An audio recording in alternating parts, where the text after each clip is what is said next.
Mr. Happy by Roger Hargreaves. Okay, here we go. On the other side of the world, where the sun shines hotter than here and where the trees are 100 feet tall, there is a country called Happy Land.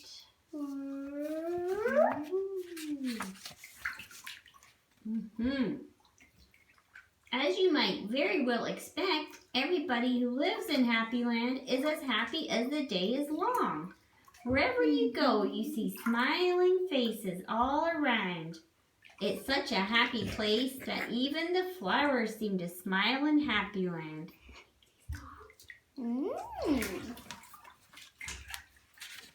Oh, who's this? Who's that? A worm! That's right. And as well as all the people being happy, all the animals in Happy Land are happy as well. If you've never seen a mouse smile, or a cat, or a dog, or even a worm, go to Happy Land. Happy! Who is this? Mr. Happy. That's right. This is a story about someone who lived there who happened to be called Mr. Happy. Mr. Happy was round and happy. Because he's called Mr. Happy. He lived in a small cottage beside a lake at the foot of a mountain and close to a wood in Happy Land. There's the water. Okay. Oh, what's he doing? One day while Mr. Happy was out walking through the tall trees in those woods near his home, he came across something which was really rather extraordinary. What did he do? What did he find? What is that? There in the trunk of one of the very tall trees was a door. Not a very large door, but nevertheless a door. Certainly a door. A small, narrow, yellow door. Pretty? Definitely a door. He's gonna open it. I wonder who lives here, thought Mr. Happy to himself, and he turned the handle of that small, narrow, yellow door. Pretty? The door wasn't locked, and it swung open quite easily.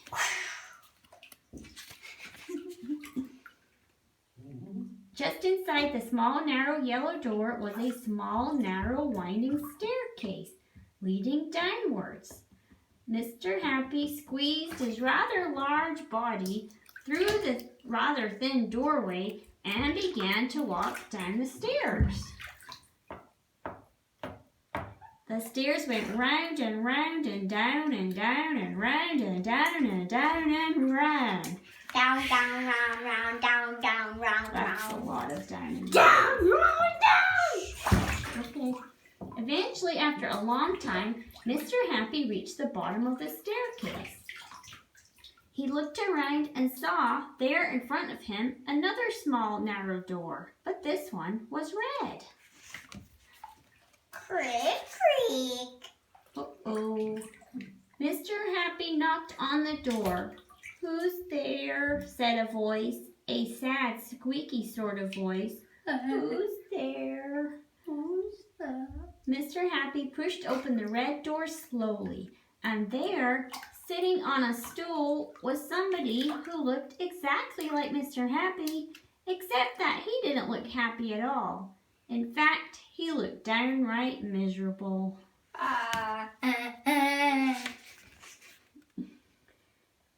"Hello," said Mr. Happy. "I'm Mr. Happy." "Oh, are you indeed?" sniffed the person who looked like Mr. Happy but wasn't. "Well, my name is Mr. Miserable, and I'm the most miserable person in the world." "Why are you so miserable?" asked Mr. Happy. "Because I am," replied Mr. Miserable. "Well, how would you like to be happy like me?" asked Mr. Happy. "I'd give anything to be happy," said Mr. Miserable. "But I'm so miserable, I don't think I could ever be happy," he added miserably. Mr. Happy made up his mind quickly. "Follow me," he said. Okay. "Where to?" asked Mr. Miserable. "Don't argue," said Mr. Happy, and he went out through the small, narrow red door. Okay. Beep-a-booka, beep-a-booka. Mr. Miserable hesitated and then followed. Up and up the winding staircase they went. Up and round and round and up and round and round and up until they came out into the wood. "Follow me," said Mr. Happy again, and they both set off through the wood back to Mr. Happy's cottage. Some walking around. Okay. Mr. Miserable stayed in Mr. Happy's cottage for quite some time, and during that time, the most remarkable thing happened. Because he was living in Happyland, Mr. Miserable ever so slowly stopped being miserable and started to be happy. His mouth stopped turning down at the corners. What's happening? And ever so slowly, it started turning up at the corners. Wow. And eventually, Mr. Miserable did something that he'd never done in the whole of his life. He smiled, and then he chuckled, which turned into a giggle, which became a laugh. A big, booming, hearty, huge, giant, large, enormous laugh. And Mr. Happy was so surprised that he started to laugh as well. And both of them laughed and laughed. They laughed until their sides hurt and their eyes watered.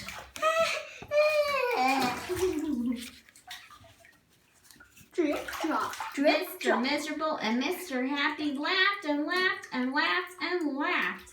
They went outside and still they laughed.